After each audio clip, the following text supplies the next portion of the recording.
Hey there, welcome to ATL on 29, a podcast that looks at the NBA from the starting point of Atlanta. My name is Kevin Chouinard. I'm here with Glenn, Tyler, and Brad after the Hawks won game two. Glenn, what'd you think about Victor Wembanyama winning Defensive Player of the Year? I think he's very deserving of that award. Okay. He's a great defender, but from about three with 12 of that list was a total train wreck. I have no idea. Someone told me that Scotty Barnes had 100 steals and 100 blocks. Like, I don't care. I don't care about those counting stats at all. In my mind, OG Anunoby is a better defender. So I have all sorts of issues And with we him. saw that. We saw that. He's a very good defender. He's a very All good right. defender. But, Um, but on this game, I got to start with this. Like, the okay. flopping by Jalen Brunson is completely embarrassing. It is completely unprofessional. And honestly, I don't know how an entire fan base doesn't just get mortified watching this supposedly professional basketball player just flopping the whole freaking game. So got to get that off my chest. It's just, and part two of that is, how does an experienced crew of NBA officials not know a flop when they see one? Like, how are you falling for this? It's just so. It's a miracle the Hawks came back and won this game because of how the game was officiated across the duration of the game. But this team doesn't quit working and fighting and playing hard and trying to get back in the game. That's what they do. And here we are, 1-1. And it was to me the most, I don't know, fun part of watching the game was just seeing how quiet the Garden was at the end of the game. So that was a pretty interesting moment too. Tyler, what sort of takeaways did you have from this basketball game? Well, I mean, I'm being honest. I like they were down for. It's interesting how this game is being framed. Like, oh, the Knicks choked or whatever. Like the Hawks were down 14. I didn't think they were playing that poorly. I just think shots weren't falling while the Knicks shots were falling. Neither team could make a jump shot for the majority of the game. So it was just the run where they made shots, and then the Hawks countered by making shots in the fourth quarter, combined with like it felt like the refs finally allowed the Hawks. Like I think the Hawks just said, "All right, if they call a foul, they're just going to call a foul. We don't care anymore." Like Kuminga, Jalen got called for something on an inbound on Josh Hart, who, by the way, my good friend from college texted me about Josh Hart's game. And it's like it's pathetic. Like he's just flopping like a fish out there every Yep. possession, and it's just like what's bothering me about it is like they're talking smack after it. And I'm like, what is this weak shit from the Knicks where you're not even being physical? Like you're talking shit after like falling down. Bro, how many flagrant foul reviews are we gonna have with the Knicks? Because they're too goddamn soft to stay on their 2 fucking feet, man. Like, enough. All right. I'm tired of watching Jalen Johnson get whacked in the face after dunks, no call. But we're gonna reward this nonsense of Jalen Brunson falls down, it's an automatic call. Like, come on, like, grow up. Like, can we play some basketball here? That's kind of my takeaway. But like overall, like I'm not surprised that the Hawks came back. A big factor was Kuminga. Um, I thought Kuminga played the type of defense you have to play against Carl Towns, where you just got to get under him. Like you got to get under him and you got to move him off the spots. Yeah. Like that's really the only way you can play. That's Yeah. that's the way you have to defend him. And like it's where is what I was talking about going back to game one and even even the preview of the series when I said like I want to see Jalen guard Cat. Like I think he needs to be the basketball player guarding Cat in the starting lineup, be physical, play with intensity, so that you can get in some type of rhythm on offense. He was much better. I will say, by the way, I think the Hawks found something on offense. It felt like they were finally getting going in the second half, even though again they couldn't make a jump shot. But like I do think they maybe found something with Jalen on offense. But like to me, I'm like, if I'm Quinn Snyder, I'm going to Jalen. I'm like, Jalen, you're guarding Cat, and I need you to do what Kuminga did. Like if Kuminga can do that, you can do it too. I don't need you to do it for the whole game. You're not going to do it for the whole game, but we need you to do it to start the game so that we can maintain our defensive principles. Because I really don't like when Dyson is not guarding the team's best ball handler. It should it like even though Nikhil did a great job, like on that last play, like Dyson's not falling down. That's on an right. illegal. Like That's he's just, right. so that's just something we all got to be cognizant of going forward. Like that's his team's best defender. He can guard Brunson straight up through screens, through illegal screens, all that nonsense. Like he can do it. Um, so like to me, I'm like, all right, if Kuminga's not going to start the game, Jalen, you got to take on the assignment. Yeah, I mean, Kuminga basically erased Cat in the fourth quarter. Yes. He just stood at the corner, and that's really all he did was just stood in the corner. I think he had one three above the break that he made at one point that was a shot, if I'm remembering that correctly. But they didn't run anything. They weren't running any of their Brunson and Towns two man stuff at all in the fourth quarter. Because Kuminga didn't allow him to do it. Like he Right. Yep. literally, like he would try, and Kuminga was like, "No, I'm not moving. You're not moving me. I'm gonna stay here. I'm gonna maintain my position. If you don't want to fight for it, you're not getting to your spots." And so like I think that was a big difference. Like that took away a lot of what the Knicks want to do on offense. And that's how the Hawks were able to get consistent Yeah. stops on Yeah, defense. and he was helpful on the defensive glass. He was active on the defensive glass, and he got to the rim. He was forcing his way to the rim. The thing that the Hawks did offensively in the fourth quarter is they improved their spacing a ton in the fourth quarter, and they created a lot more opportunities to get middle. They spread out more. They created more spacing and distance, and the Knicks couldn't just kind of clam up the paint. They had to got to get out on where the Hawks players were. So that's why they got to the rim in the fourth quarter with so much frequency.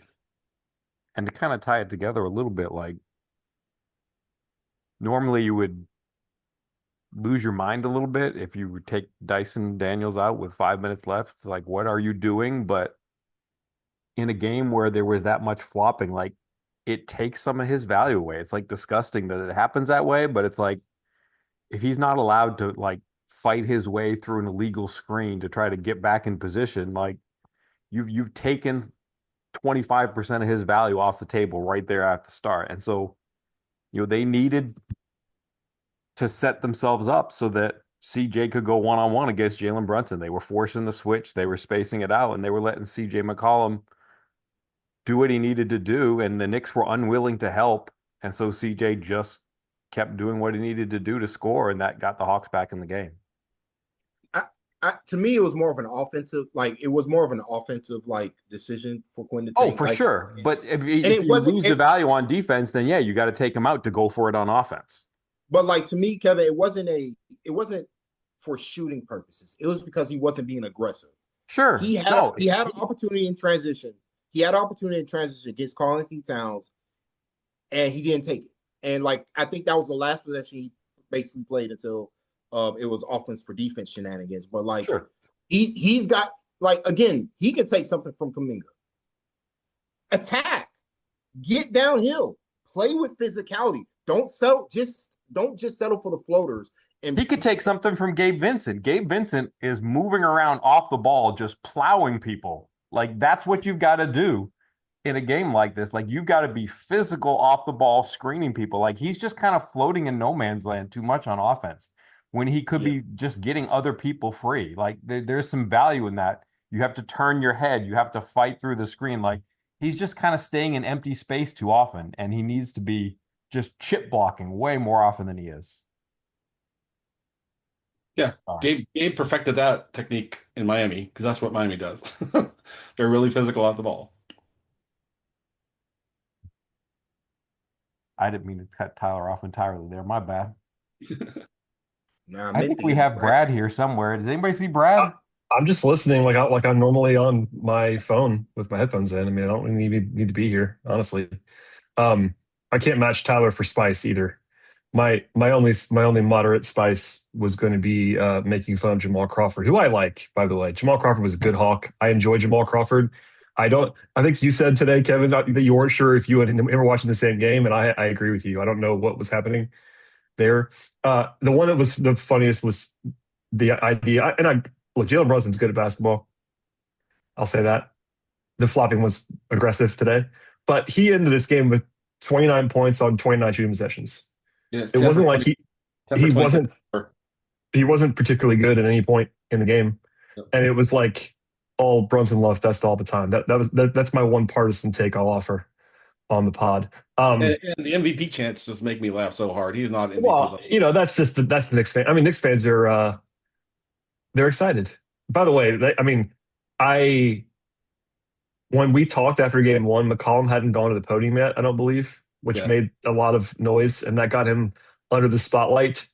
And then he gets into with Alvarado, who is beloved in New York too. So like he's now like I'm not sure he's Trey Young level of on a microscope, but they do not like McCollum, and it would be only worse after he won in this game late in the game. So um, I did enjoy the CJ's walk off interview though. Just literally zero juice in that thing. He just was like, I want to go to the locker room now. Yeah, I mean, like if you combine what Jalen Brunson wasn't doing on defense, like Jalen with Brunson was pretty bad for Oh, they pretty went at much. him the whole game. The whole second half, they're going at him the whole time. I mean, that was not Yeah, even a secret. It was they yeah, were like targeting him openly. and but they weren't. It wasn't just ISOs. It was like that's the difference. Like because early in the game, like Kuminga was trying to post up Brunson one-on-one ISO situation. Brunson flops for the charge. He gets the benefit of the whistle, whatever. However, after in the second half, the Hawks were like, all right, we're going to attack him the way teams attack Trey Young all these years, off the ball by starting off the ball, getting him into the action, and then attacking him in space, and then going from there. And so, like, I think that is the adjustment they've made, and like I think that's a winning formula for them going forward, combined with like uh again, like I said, like just the overall physicality that the Hawks played with. Like they really picked it up uh in the second half. Like it was better from Jalen Johnson too, by the way, who we're going to talk about. Like it was better from Jalen on both ends. I think he saw some shots go in, and then he kind of got into a better groove there. But yeah, no, it's a great win considering like through two games the Hawks are 1-1. I don't think they've played well in either game overall. Like they're not playing their best basketball right now, but they're winning. But they won. They did what they needed to do. They split the series, and now they can try to win game 3 here. Glenn, what do you think of, and I'm going to just like lump a bunch of topics here together, like sort of managing the big minutes, Mo's injury, Tony Bradley, and then also defensive rebounding and particularly Jalen Johnson's work on the glass. There's Yeah. a lot there, but Yeah, there's a lot there. I mean, and Robinson had more success on the offensive glass tonight. I still say when he gets the ball, just foul him. Do not let him get the shot up. I think that should. I know it's probably easier said than done. It's because the game is moving so fast sometimes that you just can't really maybe kind of make the decision that quickly. But I thought Bradley was helpful, like just kind of taking some of the minutes that Mitchell Robertson was on and they had Cat at the four for some of that too. yeah. And then I think it's the second quarter that the Knicks swung back small and they were basically playing OG at the five and plus Shamit and Bridges and Brunson and Hart. And that's when and then functionally Jalen was at the five for a few minutes of that time, and then Bradley came back in and helped out. But I mean, it takes all five guys to work as a rebounder. All five of them have to get a body on someone, even if you can't get the rebound. Don't let them make progress towards the rim.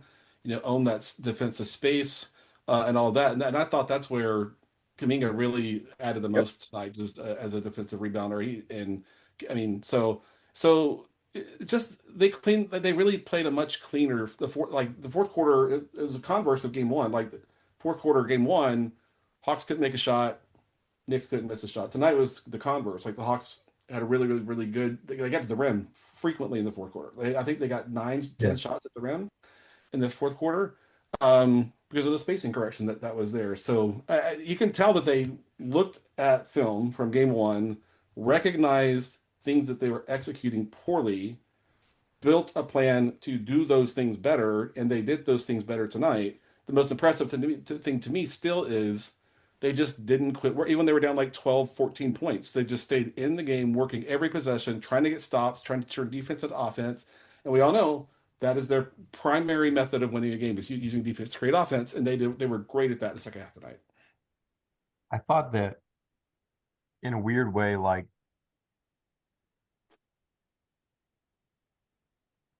the Hawks really didn't play a very good first half at all. Like the first half was pretty terrible, except for that little stretch where the Knicks tried to play way too many bench players at once. I mean, fruit basket for Mike Brown. I don't know what was going on with that stretch. But the I other thing truly, about the first half, go ahead, Brad, you take it after this. But the thing sorry, about the no, I first half just is that like the shooting really saved them. Like the 3-point shooting, since Brad loves 3-point shooting variants, let's use that phrase right here, and then we'll give it back to Brad.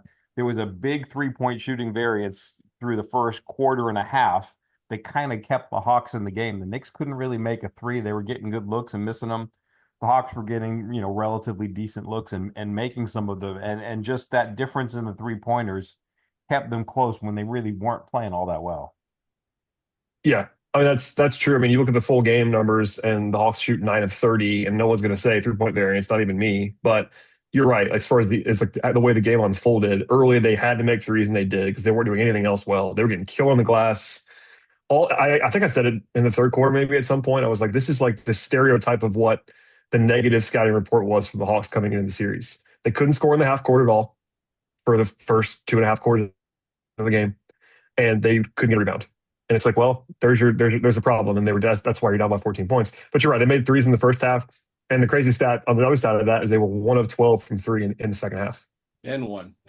and won the game, which is like that's truly like not like overly shocking on its own, but usually when it wasn't this massive comeback. I agree with what Tyler said earlier. Like it wasn't like the Hawks were not being outplayed to the degree of 14-point deficit. I didn't think at any point in this game.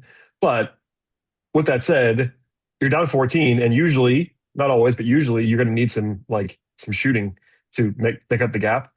Coaches, it's one of our pet peeves. Like coaches always lean offense when you're down. They didn't have to do that because they got to the rim and they started. By the way, they had one decent defensive rebounding quarter in the entire game. It was the fourth. Not a huge surprise. When they got rebounds, they suddenly were able to dominate the game in the way they were. And yeah, you get the first possession too, but literally by the number, I just looked it up while we're talking. The only quarter they were able to hold up at all on the defensive glass was the fourth. And I think that's because they were defending better, though. There were Yeah. they were. I mean, it was less of Robinson too. He just didn't play that much in the fourth quarter. He was only in there early in the fourth quarter. It's a lot of different things, but you see, like if you can close possessions, you can suddenly run more, and all those things. Like to me, Jalen was playing better defense in the fourth quarter, and they're able to get defensive rebounds. Like quite frankly, that has been the story of the season. Even going back to the beginning of the year when Jalen was playing some of the worst defense we've ever seen from him. The Hawks are having defensive rebounding struggles, in part because he wasn't doing his job. When he did his job in the fourth quarter, the Hawks got stops. They need him to do his job for the full game because, quite frankly, this series offensively isn't on his shoulders. He has to provide more value on the defensive side of the floor than what he's brought through the basically first 7 quarters of the series. Yeah, from a rebounding standpoint, it was just interesting that like on free throws, they like Josh Hart, Mitchell Robinson, whoever was lined up was just pushing the Hawks basically under the backboard the whole game, and they just never called any of it, And so it's just like, and then then watching Hart and Brunson be upset with the officials the whole game when they're getting away with fouls on every single defensive possession, it's just wild to me. But I mean, the Hawks didn't flop. They stayed on their feet as defenders. They didn't try to go foul bait and be all melodramatic like Hart and Brunson do, but because they played ethical basketball tonight. I'm sorry, but what I watched the Knicks do, unethical stuff, and I can't respect it. It's just, I mean, honestly, it's embarrassing. I want to accept one Nick. I want to accept OG and Obi. Very for ethical sure. basketball. My God, he's good. He's really good. I will. He's really good. I will also say he missed 2 free throws in a row late in the game that were massive. Massive misses. Yeah. He's good. I agree. That just reminded me to say that because like that was McCollum's missed free throws will get some attention. It didn't matter because they won the game at the end. And I think Kevin and I talked about this in person recently. Like McCollum is not as good a free throw shooter as you would think he would be. Like a guy with that archetype who's a veteran, like he's 77% for the season. It's not like he's bad, but like that's not what you would think. Like Nikhil's like 90%. A lot. McCollum's not. Anyway, but OG is really good. I agree. Missed the second one on purpose. Did he? I don't know. Did he? No. You can ask him. I don't think so. Okay. I mean, the way that he was even talking about it after the game, I don't think that was. I think he would have mentioned that if he tried to miss the second one on purpose. I mean, it helped that the Knicks didn't have a timeout because that forced it did all of the court. And I think I said before we started recording, when I saw the ball land in Mikal Bridges' hands, I was like, praise Jesus, this dude is going to miss this shot 100%, and he did. But you could also, I mean, it'd be crazy. And this is a sidebar, but it'd be crazy to miss on purpose because like you don't want to lose on a two in No, regulation. Like, no. I mean, But bottom line is Brunson's just not fast enough to cover enough court in five Cover enough seconds to get a from. shot up. Yep. Yeah. He's not. He's no, you slow got as to, hell. you got to pass it up. Yeah. Interesting. Um, is there anything that the Hawks can do? Just maybe the positive momentum will cure it, but like, what if you're Quinn Snyder? What are you telling Jalen Johnson right now? Because like, there's just so many things. Like there were two, three times where like just basic defensive positioning, he's like off by like 4 feet. There's one time like the most basic weak side help rotation, and he's just looking at it, watching like this. There's just too many plays where it's like, wait, what? This is like basketball 101. Like I don't know. Like how do you get him on the right track other than just the fact that they won the game and maybe that helps them? Put him on Carl Anthony Towns and force him to be on like because then he has to lock in. When he's guarding like somebody he doesn't respect as an offensive player, he's not locked in, and that offensive player is blowing by him for no reason. And so, like to me, I'm like, all right, guard Carl Anthony Towns. Like we need you to guard Cat, bro. We need that's what I'm saying. Especially if the matchup right now is like if they're going to guard C, if they're whoever, basically what the Hawks are deciding is whoever Jalen Brunson is guarding is the basketball player that is running the show on offense. And so, like, if they're going to put, because they don't want to put him on Dyson Daniels, and they don't want to, but like it's either Nikhil or CJ. So like whichever of those two is going to be basically the leader of the offense. It's going to be on Jay. So like that's why I'm like Jalen's got to give me more defensively because like his weak side rotations have been miserable. Like he's giving them nothing. He's giving them nothing in the paint as a weak side shot blocker. He's giving them nothing as a help defender. It is very frustrating to watch his teammates fight the way they are defensively, only for him to like basically just be passive for the majority of the game. It's until he locked in the fourth quarter. Like until he locked in the fourth quarter, and like now he's boxing out. He's doing what you need him to do to clean up the glass. Like until that happened, like he just wasn't giving them much of any value defensively. Brad, and maybe the wrong person to ask here because you might be on one end of the spectrum, but is Jonathan Kuminga changing his Atlanta future? Like, is he changing how they might go about thinking of him as a piece here? It's hard to say without knowing what the prior was for sure. Like I have an idea of what the prior was, but like the Hawks, every time you ask them, or they like Kuminga, they do like him as a player, the archetype, what he brings, the rim pressure, the two-way ability, all that stuff. But also, they will quickly also tell you that it was an asset play and a future play and a flexibility play. And I think his light is a little too green sometimes on offense. But tonight's a great example of the appeal. And like, if you're, by the way, if you're a Warriors fan watching that game, you're punching air right now because he yeah, he took 12 shots. I mean, he wasn't like super greedy. He took, I think, maybe two shots. I was like, oh man, that was kind of a bad shot. That's fine. In 35 minutes, just having a 6'7", 6'8" defender who is, defensively, he's not like this stopper, but he can be a guy you put on Towns. We talked about a lot earlier. It's the right point. And the rim pressure. I mean, he was a big part of that, the attack in the second half of getting to the rim and getting downhill and just playing with force. And if he can buy in, which he's mostly done by all accounts, buy into a role that's not a star role. Like that was the whole thing with him. Like, will he buy in? And the answer has been yes. So he's still a flawed player. That doesn't mean he's a bad player. He's got a lot of appeal. But yeah, how could it not? I mean, if you play this way, and it's one game, obviously you see the rest of the series, but if you play this way on a big stage and you earn the trust of the coach, which matters a lot, to where he closes with you in a playoff game because you're earning it, of course that would contribute to your potential future. It doesn't lock him in. Doesn't mean that he's going to be guaranteed $100 million contract this summer or anything like that.